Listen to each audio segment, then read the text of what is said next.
Alhamdulillahi Rabbil Alamin. Wala hawla wala quwata illa billahil aliyil azim. Sekali lagi ikhwan maju karena tidak muat di belakang. Batasnya garis tiang ini, silakan. Merapat. Kamera sewaktu-waktu muter ya, jangan lihat saya terus. Tiang putih yang ada speakernya itu batasnya. Silakan menyesuaikan ikhwan. Yang ada TV itu batasnya ya. Mungkin panitia ada yang bisa membantu. Petugas.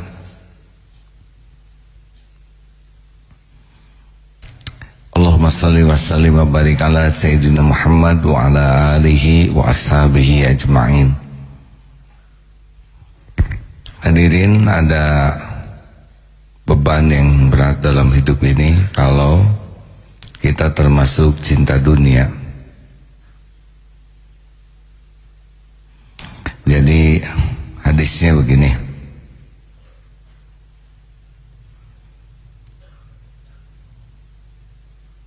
Hadis sahih ini ya. Barang siapa yang tujuan hidupnya adalah dunia, maka Allah akan mencerai-beraikan urusannya, menjadikan kefakiran di pelupuk matanya, dan dia mendapatkan dunia menurut apa yang ditetapkan Allah baginya. Jadi satu, orang-orang yang cinta dunia itu adalah hidupnya itu akan terus-menerus dibelit oleh masalah, dan sehingga tidak punya waktu untuk menikmati apa yang dunia yang sudah dia dapatkan. Masalah saja, dan masalahnya tuh tidak seperti puzzle, tapi seperti puzzle yang terurai. Dan yang kedua, faqruhu baina ainai, Allah akan memberikan di pelupuk matanya itu takut miskin, sehingga apa yang ada walaupun punya gunung emas tetap kurang. Jadi capek sekali memikirkan yang tidak ada dan takut sekali menjadi miskin walaupun sudah sangat kaya. Jadi hatinya tuh miskin dan akan pelit, tidak mau bayar zakat, tidak akan sedekah karena dia takut miskin. Dan barang siapa, dan dunianya itu nanti oleh Allah diberikan seperti apa yang sudah ditetapkan Allah baginya. Jadi Allah sudah ngasih segitu, ya akan tetap ketemu, hanya dalam keadaan tidak berkah. Tapi barang siapa yang akhirat tujuannya, maka Allah akan menghimpunkan segala urusannya. Jadi jangan heran nanti akan banyak-banyak kemudahan seperti puzzle gitu, datang dari sana sini situ, ngumpul jadi bagus, jadi gampang. Yang kedua, akan ghina fi qalbi, Allah akan memberikan kekayaan di hatinya. Jadi orang yang cinta ke akhirat itu hatinya tuh kaya saja, enggak takut miskin. Walaupun mungkin tidak punya tabungan, tidak punya penghasilan yang sepertinya cukup, tapi yakin saja bahwa suatu saat Allah akan memberi pada waktunya dengan tepat, dan dia tidak berat untuk sedekah, berzakat, ringan-ringan saja karena dia lebih yakin dengan apa yang dijanjikan Allah daripada ada yang di tangannya. Kan prinsip zuhud itu begitu. Orang yang zuhud itu lebih yakin dengan apa yang ada dalam kekuasaan Allah daripada apa yang ada dalam tangannya.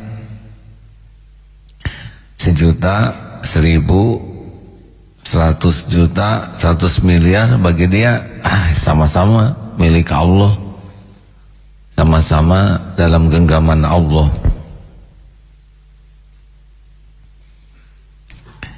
Menurut Imam Ibnu dan dunia akan datang kepadanya dalam keadaan merunduk-runduk terhina.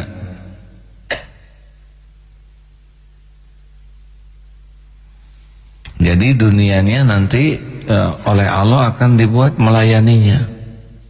Mungkin pernah dengar, barang siapa Allah tujuannya, niscaya dunia akan melayaninya. Nggak boleh ujub, hadirin. Namun siapa dunia tujuannya, niscaya kan letih dan pasti sengsara, diperbudak dunia sampai akhir masa. Astaghfirullah.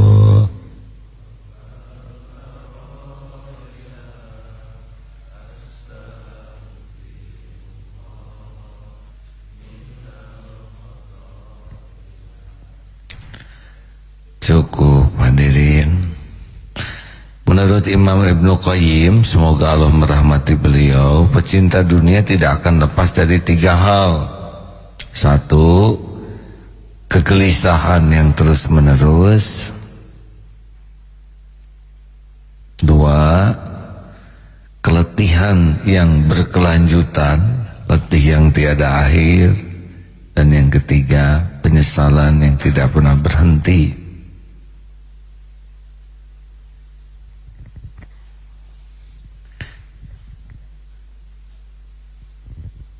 Nah, rekan-rekan sekalian, apa yang membedakan cinta dunia dengan cinta akhirat? Kalau bekerja cinta dunia bukan. Kalau bisnis cinta dunia, oh tergantung. Nih, Pak Antonio Safi'i, semoga Allah menyayangi beliau, pernah menceritakan di sebuah pasar ada orang pedagang kaya, dagang emas. Setiap menjelang azan tokonya ditutup, sholat. Semua karyawan diusahakan jaga wudhu. Timbangan pasti benar, tidak boleh licik, tidak ada bohong. Selalu dibersihkan zakatnya. Ringan sekali sedekah. Dan tidak berlebihan di dalam bisnisnya. Kalem saja. Jadi waktu azan tutup. Ada juga yang jualan sayur. Jualannya mulai dari persiapannya jam 2 malam sudah adzan subuh kelewat karena sedang dagang. Kemudian duhur capek, bobo. Asar baru bangun, maghrib persiapan belanja. Isya lagi belanja buat dagangan, jam 2 ke pasar lagi jualan. Penghasilannya dikit. Mana yang cinta dunia? Yang banyak uangnya atau yang untung dikit tapi lupa ke Allah? Yang mana? Jadi bukan masalah jumlah ya. Jadi kalau cinta dunia itu bukan masalah kaya, miskin, tapi masalahnya lupa tidak ke Allah. Ya dunia uqdumi man khadamani, hai dunia layani. Maaf adik-adik para santri SSG, ini ada orang tua santri pelatihan tidak? Ada sanlat yang dari luar negeri, adakah? Oh iya, ada beberapa. Boleh saya punya data deh? Nah, ada gang nih. Saya belajar membedakan, boleh cerita pengalaman? Jadi belajar membedakan bagaimana usaha sebelum babak belur dan usaha sesudah babak belur. Kan ada beberapa babak ya. Memang AA dagang dari kecil. Mulai TK sudah dagang, jualan jambu tetangga. Tetangga panen, saya boleh jualan. Sah ya. Dulu TK tinggal dengan nenek di jalan di jalan rusak di bawah buah batu. Ada yang punya kulkas jualan. Memang udah garisnya begitu. SD jualan petasan. Dulu belum dilarang ya. Belum saya jelaskan ini. Dulu belum dilarang. Ada yang bagian bawah bawahnya saya yang teriak, begitulah ya. Kemudian kemudian SMP 12 ini juga dagang. Ibu bikin Orson. Kalau dulu ada Orson ya, masih ingat? Yang sirup itu ibu bikin, saya jual ke guru-guru.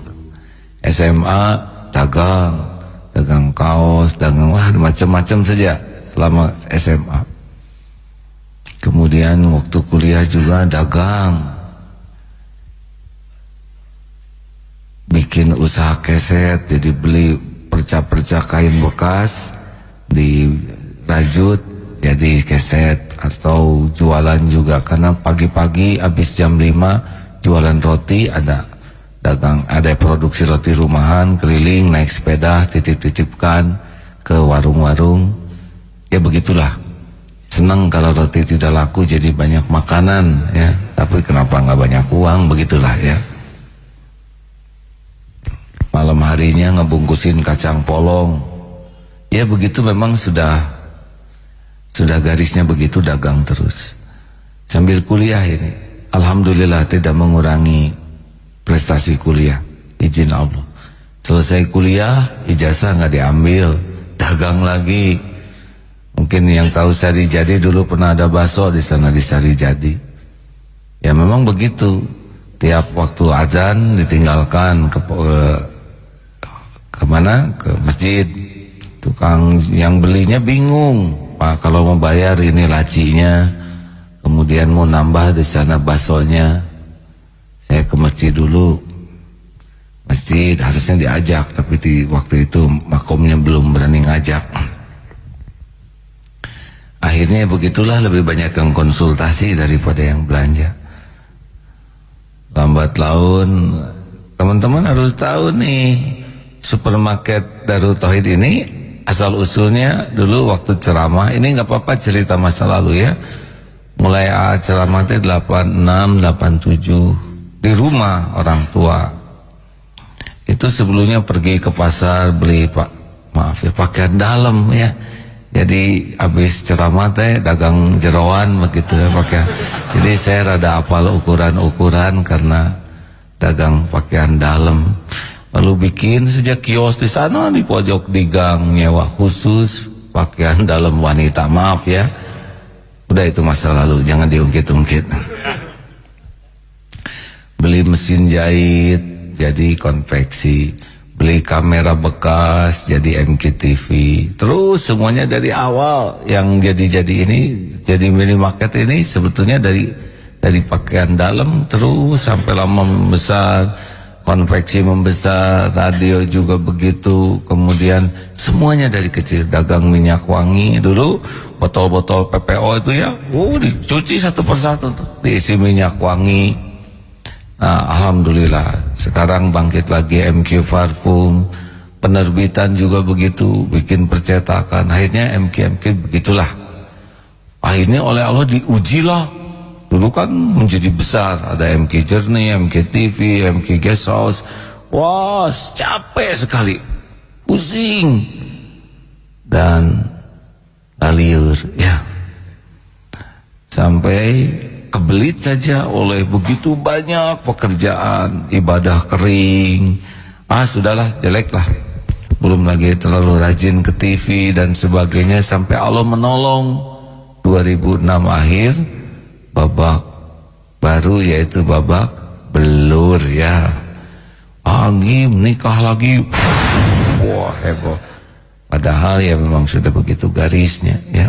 Nggak ada yang keluar dari Lauh Mahfud. Daun jatuh aja ada catatannya, masa yang segede gini nggak ada catatannya. Tapi itulah jalan dari Allah. Alhamdulillah halal menurut agama, sah menurut negara. Tapi ya karena dakwah saya kurang baik niatnya waktu itu, jadi dibersihkan lah. Kata guru saya, inilah saat AA mau di proses kayak kelapa itu. Karena kiai mah katanya nggak keluar saripatinya sebelum menjalani kelapa. Satu dijatuhkan dari pohon, udah jatuh dijambakin ya, nggak ada jatuh ke kelapa melayang, nggak ada, itu layangan.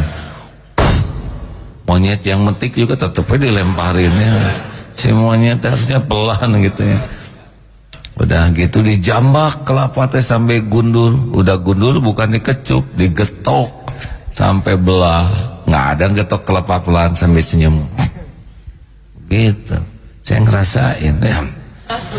Udah di kelapa digetok, dicungkil, udah dicungkil, disisit dulu sampai udah mulus, diparut, udah diparut,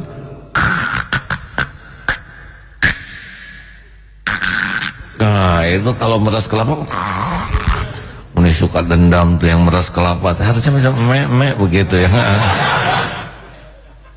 Ini semua beres hadirin. Ya, 8 tahun tuh. Kata guru saya begini, ini untuk nyopotin ilah-ilah AA, Tuhan-Tuhan AA. Jadi karena sibuk dunia menuhankan popularitas, bangga dulu populer. Ambil popularitasnya, caranya bagaimana? Itu TV dibalik-balikin beritanya. Wah, pokoknya nama beritanya bagian jelek. Media ngebully sesukanya, wes. Dulu bangga dikagumi ibu-ibu, dibalikin hati ibu-ibu. Begitu. Yang tadinya antri dipotret, dirobek potretnya. Sekarang diselotif lagi, ya. Gak ada bekasnya tuh ya. SSG juga kena dampak. Dulu sekali latihan 500, kadang sampai 1000. Udah itu 4 jadi berapa puluh Pak? 30 SSG, serba susah SSG ya. Kalau yang laki-laki daftar mau kursus, wah mau berguru sama hakim. Yang akhwat daftar, oh mau jadi yang ketiga, ya serba salah lah. Rumit waktu itu ya, memang episodenya gitu. Nah bangga dengan banyaknya perusahaan tumbang tuh, rata-rata bertumbangan, terutama karena nggak profesional waktu itu. Dagangannya dagang nama Aagim. Jadi ketika Aagimnya ditembak, semua produknya rontok itu. Termasuk radio kita ini. Oh dulu udah sakratul maut, mati mau hidup nggak mau, dijual nggak boleh oleh umat patungan enggak. Tapi sekarang jumeneng lagi. Ini radio kita ini rating peringkat ke-7 di 10 besar di sini di Bandung ini. Dengan izin Allah habis uang, oh tabungan habis deh. Nah syariatnya dengar ceramah Ustadz Yusuf Mansur. Wah kalau kita mau tolong Allah, sedekahkan yang paling disukai. Punya apa? Punya rumah yang sukai enggak, yang paling top, paling bagus, ada di mana? Di kota, sedekahkan. Reos. Punya tanah enggak, ada, wakafkan. Ilah. Punya mobil, well. Hanya disuruh wakaf, disuruh sedekah ya. Terakhir, punya tabungan enggak? Punya, sedekahkan. Well, habis aja teman 2 hari teh jok saja. Nah, itu cara Allah ngambil rezeki. Semoga Allah menyayangi Ustadz Yusuf Mansur ini ya. Karena beliau jadi jalan, saya bisa melepas salah satu sandaran yang dituhankan, yaitu tabungan, aset. Nah itu mah jatuh aja, pluk aja, nggak punya apa, dikit ya, punya aset tinggal dikit. Apalagi ya yang dituhankan, ya semuanya udah. Oh, menuhankan relasi, pada pergi tuh. Asalnya capres itu datang ke sini sama Om hadirin. Udah heboh mah nggak ada. Mana mau kampanye datang ke sini ya, malah dimarah istri-istrinya. Nah begitulah, jadi lone ranger ya. Sendiri, kata guru saya, sudah di masjid itikaf. Oh itikaf di masjid juga banyak yang ngeledek. Oh masa itikaf sering bagaimana? Udah gak ngerti. Padahal itulah cara untuk menjaga pandangan, menjaga pikiran. Kata guru saya dulu, tenang saja, nanti juga dibalikin lagi dunianya kalau udah gak ada rasa. Gitu bilangnya. Ya memang tidak mudah ya nyopot dunia dari hati. Perlu dihina, dicaci, dikucilkan, dipermalukan. Perlu nggak punya apa-apa. Slow but sure. What? Oke ya. Artinya jangan parkir sembarangan ya. Terus lama-lama kira-kira 5 tahun kemudian, 6 tahun kemudian mulai sekolah Darut Tauhid tumbuh lagi. Dulu nggak ada sekolah Darut Tauhid. Sesudah dihina, dicaci, mulai kita punya SMK, terus tumbuh SMA. Tahun 2014 DPU sudah bangkit lagi, mulai susah dari berapa 13 miliar naik ke 33 miliar, dari 33 tahun selanjutnya naik ke 53 miliar dompet peduli umat. 2015 naik ke 53, 2016 naik ke 84 miliar, tumbuh begitu. Wakaf juga tumbuh, sekolah-sekolah tumbuh, usaha saya juga pada jadi lagi. Ada lagi usaha ini MK Travel, sehat, pada jarang rapat. Beda dulu rapat, segala dipikir strategi, sekarang enggak. Paling kalau rapat juga banyak tobat, jangan banyak ngomong. Tiap yang daftar itu Allah yang menggerakkan. Berapapun daftarnya syukuri, jangan banyak ngobrol. Paling TBM, tepat waktu, berjamaah di masjid, jangan centil, gitu lah. Kalau mau berbuat baik sama jamaah, bukan supaya daftar, supaya Allah ridho.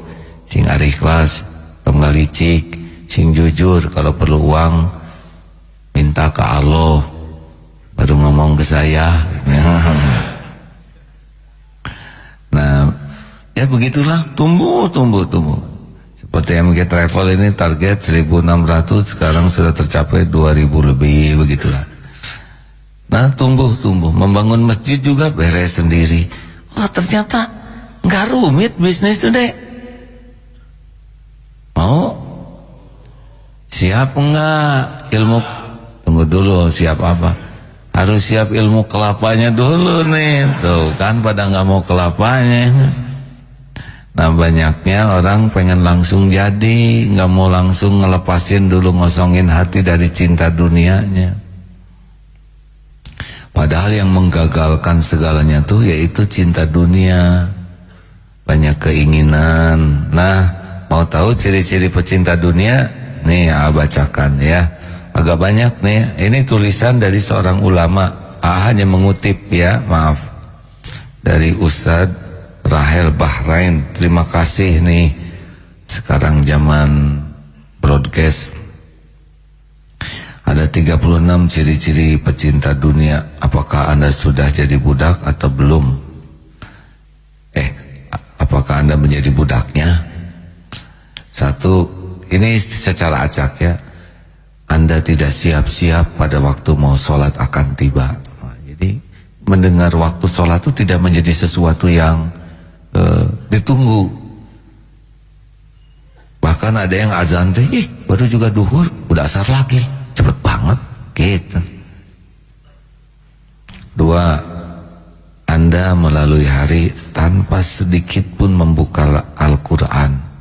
Nah, jadi kalau orang udah nggak punya waktu buat buka Quran, ada ciri-ciri nih. Ciri-ciri berarti sangat sibuk sehingga Quran aja kitabullah pemandu kita nggak dibaca. Tiga, Anda sangat perhatian kepada orang lain tentang diri Anda. Gimana, saya keren nggak? Bagus nggak? Sukses kan? Nanyanya begitu. Jadi sangat, makanya follower itu menjadi inti. Dihitung follower tiap hari, like juga dihitung.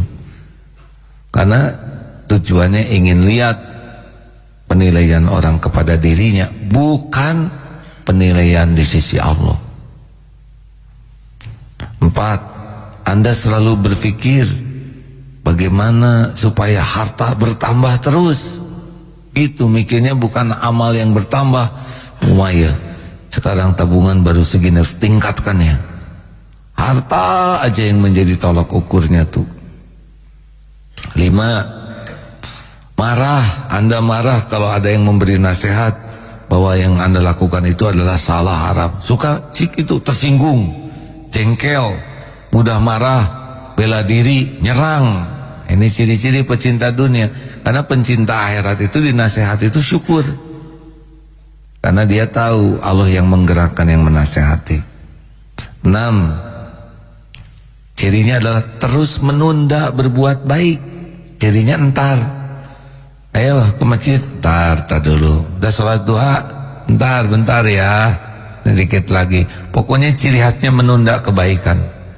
Sedekah dong, nantilah pas keluar dari masjid. Pas sudah keluar masjid kelewat, nanti aja duha. Dan gak jadi tuh. Makanya dalam simposium internasional, setan bersepakat bahwa kata paling efektif untuk nipu manusia adalah entar. Bentar ya, bentar. Dia itu sholat sekarang, bentar bu, ajarin dong anaknya, bentar ya nak, semuanya kompak. Pak, udah waktunya ke masjid, bentar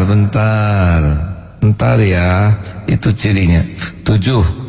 Anda selalu mengikuti perkembangan gadget terbaru dan berusaha memilikinya, padahal yang ada aja belum lunas dan belum bisa maksimal pakainya, tapi ingin kelihatan update terus.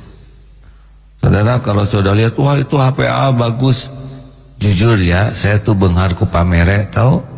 Artinya kaya oleh pemberian.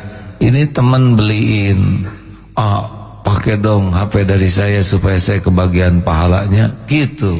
Kacamata juga, sebetulnya saya sudah punya kacamata, tapi ada yang beliin, pakai kacamatanya, jadi saya pakai karena lebih bagus ya.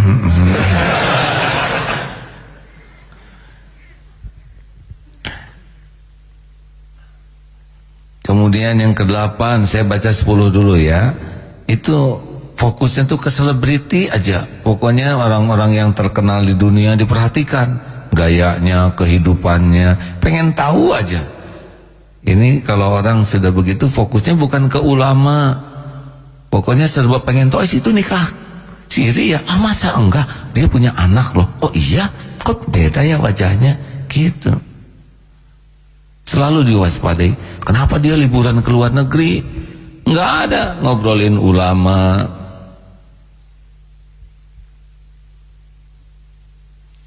Ngobrolin ulama, orang-orang soleh, tapi yang standarnya selebritis. Kemudian dan ke-9, Anda kagum sama orang-orang kaya. Oh, itu sekarang mobilnya Merco, saya nggak boleh merek yang sama ya. Masa BMW?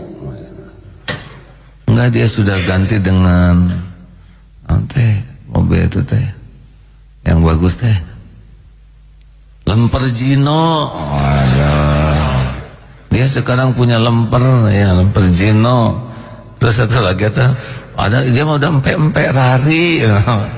Pokoknya yang diobrolnya teh mobil, rumah, kagum. Itu rumahnya gede loh, mewah barangnya itu, tasnya ini. Pokoknya kalau udah omongannya tuh tentang kekayaan, kagum ke orang kaya, bukan kagum ke orang zuhud, bukan kagum ke orang yang hidupnya bersahaja. Itu udah ciri-ciri pecinta dunia.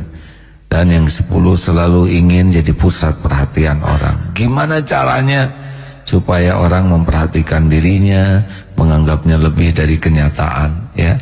Ingin kelihatan langsing, tahan napas terus. Ingin kelihatan putih, direndam semalaman. Pokoknya rambut juga udah di model-model, kadang kayak jagung, kadang kayak berondong, pokoknya macam-macam lah ya. Lihat saja. Makanya siap-siap nih SSG ya, para pecinta rambut tuh gak akan tahan latihan SSG ya. Akan ada satu masa ya, mahkotamu.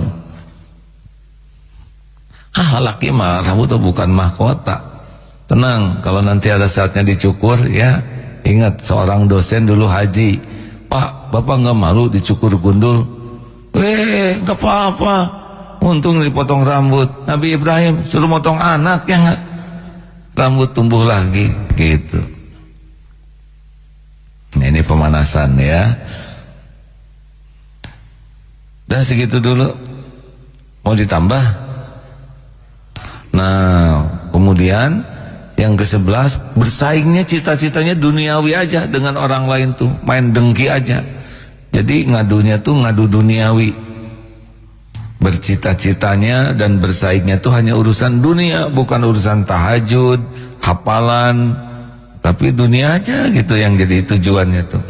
12, menderita bila dan merasa gagal bila cita-cita dunianya nggak tercapai. Padahal bagi orang pecinta akhirat mah nggak dapat dunia bukan berarti terburuk, benar? Misalkan masuk mau perguruan tinggi negeri nggak keterima, nalangsa. Padahal kan surga nggak ditentukan perguruan tinggi negeri. Di kantor mau dapat jabatan nggak jadi, waduh stres, depresi. Kan musim mutasi, disangkanya musim mutilasi. Padahal jabatan mah ya cuman topeng. 14, tidak merasa bersalah ketika melakukan dosa-dosa kecil. Ya,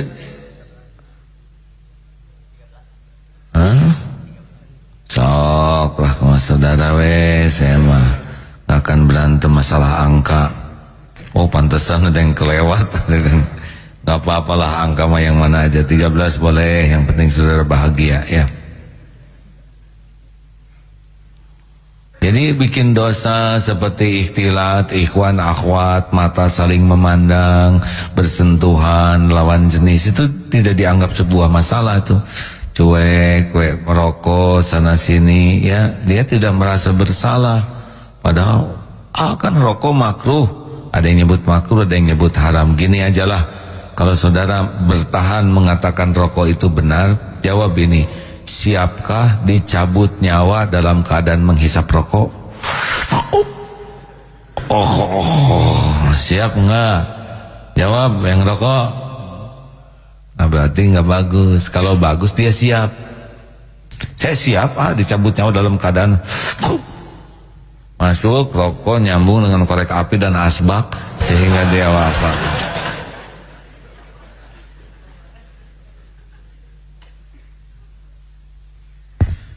Anda selalu merasa haus kekuasaan dan kedikjayaan dalam hidup, dan perasaan itu nggak bisa dibendung. Jadi ingin berkuasa, ingin punya jabatan, ingin punya kedudukan, ingin tampil, ingin pokok gitulah, ingin kelihatan berkuasa, keren, hebat. Dan itu nggak dibendung tuh sampai melupakan amal-amal lainnya. Nggak ingat ini akan dihisab, nggak ingat ini akan dituntut di sisi Allah.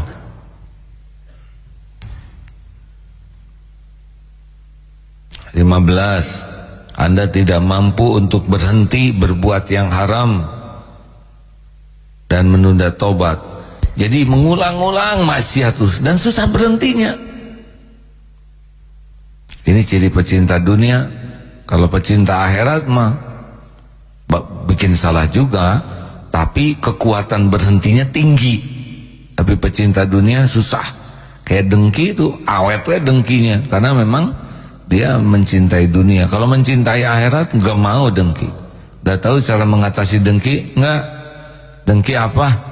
SMS, syusyah, melihat orang lain senang, dan senang melihat orang lain syusyah. Jangan nyiksa diri, hadirin. Caranya adalah lakukan apa yang paling tidak mau kau lakukan, itu kunci. Tidak mau senyum, senyum. Tidak mau nyapa, nyapa. Tidak mau muji, muji. Tidak mau ketemu, ketemu. Tidak mau ngasih, kasih. Karena kalau kita dengki itu nggak mau. Nah, lawan. Dulu saya kan dengki ke muazin, zaman saya muazin dulu. Caranya kalau saya mau azan ada beliau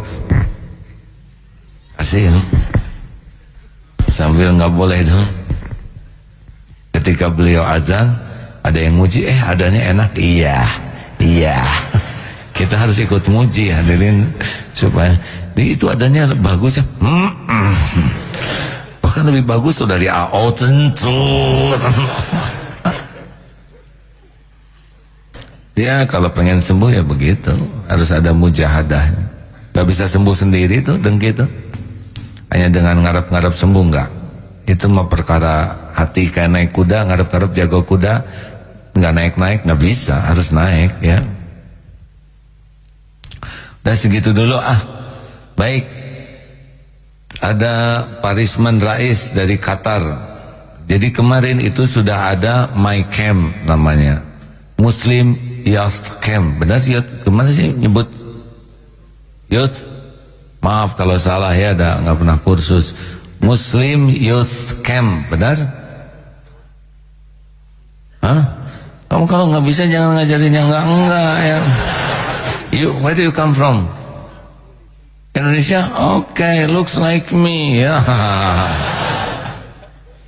Do you understand? Yes, I stand under you. Oh, good, ya, good. Not what, ya. Dan ini Muslim Youth Camp. Saya belum ngerti nih. Yang pesertanya 56 orang dari Qatar, Abu Dhabi, Malaysia, Brunei, Hong Kong, dan US. Beginilah menang gaya ya. Mana Pak siapa ini? Pak Risman. Boleh bincang-bincang, mikrofonnya boleh dipinjamkan? Sudah siap? Anaknya dihitung sampai 3. Ini panitia 1, 2. Biasanya menghitung itu kecepatan meningkat. Assalamualaikum warahmatullahi wabarakatuh. Pak Risman. Assalamualaikum. Waalaikumsalam warahmatullahi wabarakatuh. Bagaimana Pak Risman dari Qatar ya? Maaf. Sebentar ya, saya mohon maaf ini petugas. Ini SOP harusnya maksimal nih. Ya tenang. Yang lain gak usah banyak mikir karena tidak menyelesaikan masalah ya. Halo. Ya. Iya. Assalamualaikum warahmatullahi wabarakatuh. Waalaikumsalam warahmatullahi wabarakatuh. Terima kasih nih Pak Risman. Tahu dari mana ada kegiatan ini? Alhamdulillah di Qatar. Waktu di Qatar kita ada brosur di WhatsApp grup. Oh gitu, ada informasi ya. Apa yang membuat tertarik Pak Hamim? Punten, tegang nih ya, tenang. Halo, tes. Ya, ini masalah sinyal Pak. Ya. Jadi apa yang membuat Bapak tertarik untuk mengirim anaknya ke sini? Alhamdulillah kita tiap tahun dapat liburan dan di saat liburan ini kita ingin anak-anak bisa bermanfaat. Jadi nggak cuma liburan aja, tapi juga bisa bersosialisasi sama teman, belajar agama, kemudian belajar suatu hal yang baru seperti berkuda, memanah. Banyak hal-hal yang positif yang bisa didapat dari anak-anak. Nah, lalu dikirim berapa anaknya yang dikirim ke sini? Tahun lalu 2, Pak. Dua-duanya, alhamdulillah. Kemudian tahun ini adiknya sunat, jadi kakaknya aja. Ya, baik.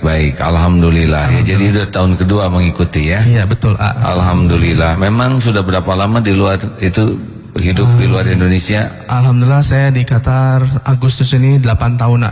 8 tahun. Jadi mudah tidak itu ngurus anak-anak di luar negeri begitu? Masya Allah. Ya banyak tantangannya karena budaya memang beda, di sana multikultural. Jadi Indonesia budaya, kebetulan teman-teman sangat dekat karena community banyak di sana, dan pendidikan anak juga alhamdulillah bagus buat agama. Tapi kendalanya adalah di sosial, karena kita per community kadang ada beberapa teman yang suka gabung dengan yang lain juga, sehingga tantangan buat membesarkan anak di sana adalah di sosialisasi gitu ya, kemudian berinteraksi dengan teman-temannya. Jadi pokoknya mah ada kurang Indonesiaan gitu ya. Iya, dan alhamdulillah teman-teman di Qatar menyadari hal itu. Jadi kita di sana tiap minggu ada pengajian buat anak-anak. Jadi teman-teman bisa ngumpul, anak-anak bisa bersosialisasi dengan sesamanya. Dan alhamdulillah bisa juga, ngobrol apa dengan anak-anak di sana? Bahasa apa ngobrolnya? kalau anak-anak di sana pakai bahasa Inggris, tapi repot, di rumah kita biasakan pakai bahasa Indonesia supaya bisa tetap. Tapi kan bisa di Qatar bahasa Arab, Pak. Betul, bahasa Arab. Cuma untuk sehari-hari ada 2 bahasa, bahasa Inggris dan bahasa Arab. Untuk ekspatriat menggunakan bahasa Inggris biasanya. Oh gitu ya.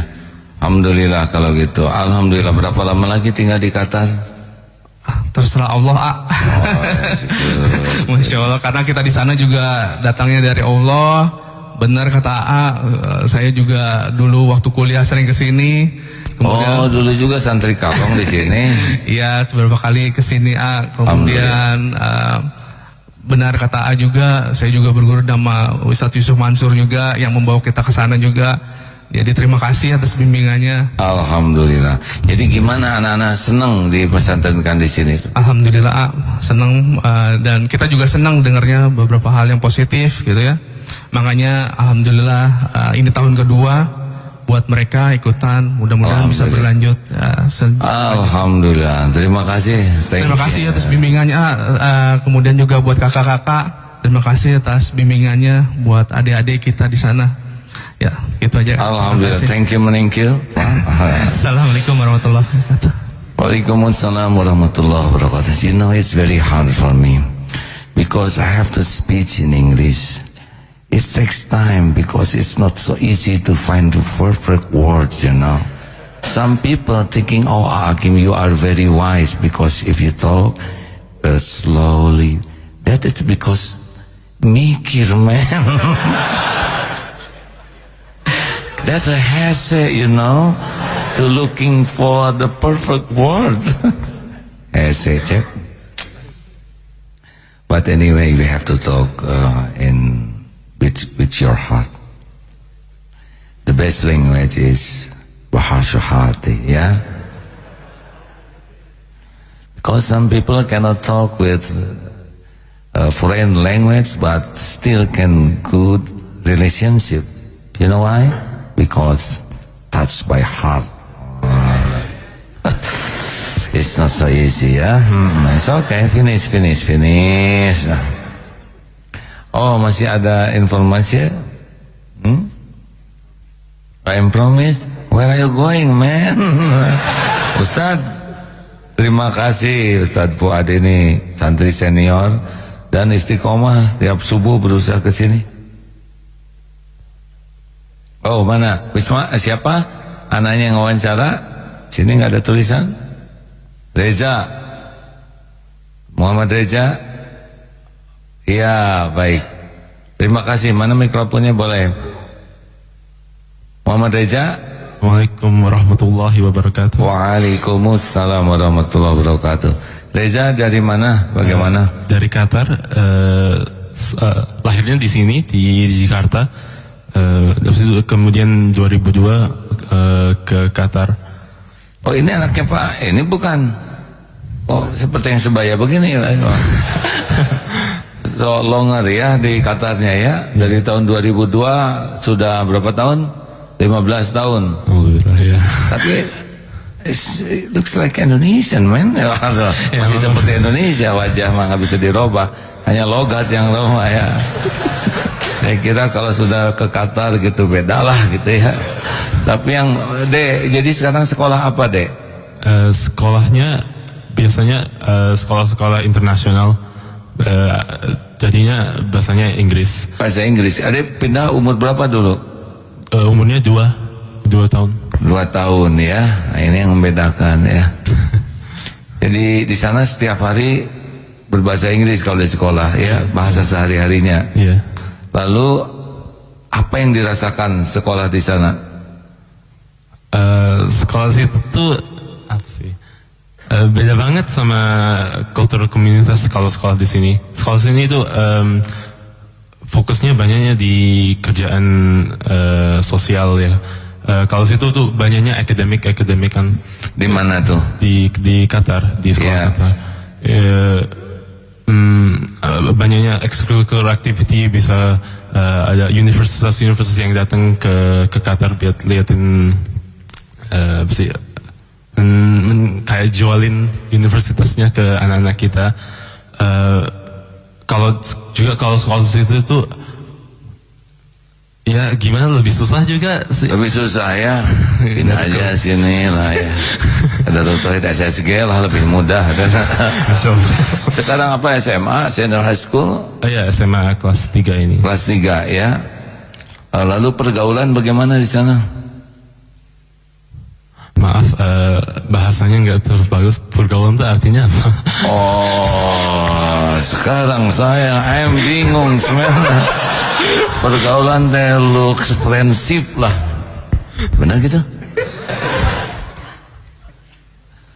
Your friend. Oh, kalau pergaulan environmentnya lebih bagus kayaknya, biar apa sih, gimana ya? It's okay man. Aduh, gugut roots ya. That's mean gugut roots.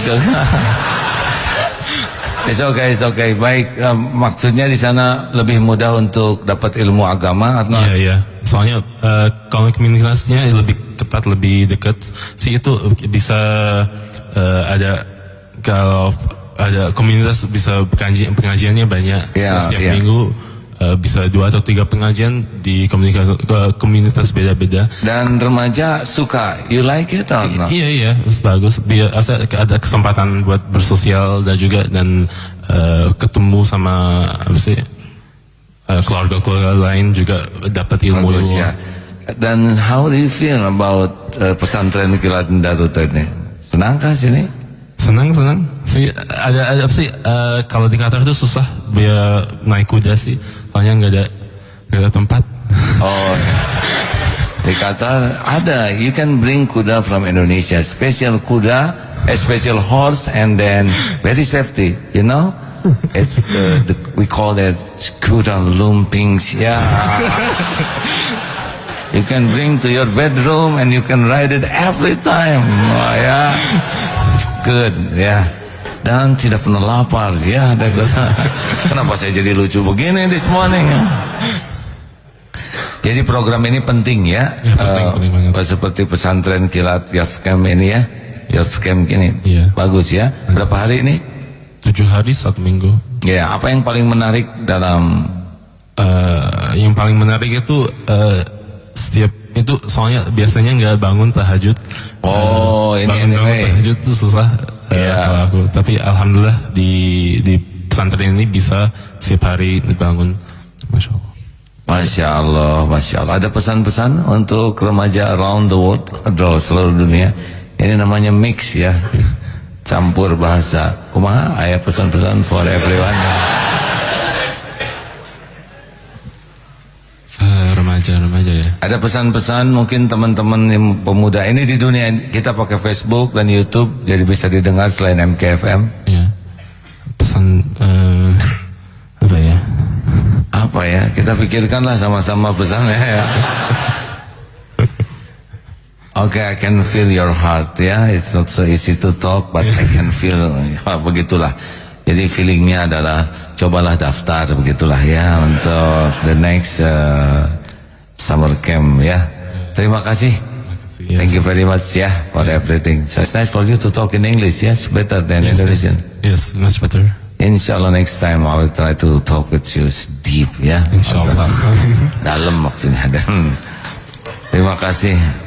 Please don't laugh like that ya. Jangan ketawa-tawa like that ya. You can break my heart. Do not look like crocodile crocodile land. Kamu jangan kayak buaya darat katanya. Terima kasih hadirin sekalian. Hati-hati, dunia ini hanya mampir ya. Ya, dunia ini hanya mampir. Kita bukan penduduk asli dunia, kita adalah penduduk asli sorga. Ya benar, Adam Hawa kakek nenek kita di sorga. Dunia hanya lagi transit dan harus kembali ke sorga. maka lihat dunia ini biasa sajalah ya. Jangan simpan dunia di hati, tapi di tangan saja. Belajar dari tukang parkir, banyak mobil, tidak pernah sombong, ganti-ganti mobil, tidak takabur, diambil sampai habis, tidak sakit hati. Kenapa? Karena tidak merasa memiliki, hanya tertitipi. Itu kuncinya. Dan ingat, dunia sudah dibagikan. Bagi kita dunia ini yang penting caranya benar, berkah. Sudah dapat dunia kita bersyukur, itu yang penting. Kalau sedang ditahan kita bersabar, kalau diambil oleh Allah kita ridho. Lihat yang lebih jangan iri, lihat yang kurang jangan menghina. Lurus saja, tiap orang punya kapling takdir masing-masing. Yang penting ikhtiar di dunia jadi amal soleh, ikhtiar di dunia nambah iman, ikhtiar di dunia jadi amal soleh, ikhtiar ini jadi dakwah, ikhtiar jadi nambah sabar. Surat Al-Asr. Mudah-mudahan Allah menitipkan dunia yang halal dan barokah, yang bisa menjadi jalan kita bahagia dunia akhirat, mulia dunia akhirat, selamat dunia akhirat. Terima kasih para pendengar di seluruh penjuru dunia yang menyimak. Mudah-mudahan ada manfaatnya. Dan pagi ini bagi yang mau ke Eko Pesantren, 6:30 di sana, jam 7 sudah mulai ya. Dan acara dimulai jam 7:30. Silakan yang mau berkuda ke Eko Pesantren. Assalamualaikum warahmatullahi wabarakatuh. Finish, Mr. Okay? Waalaikumsalam warahmatullahi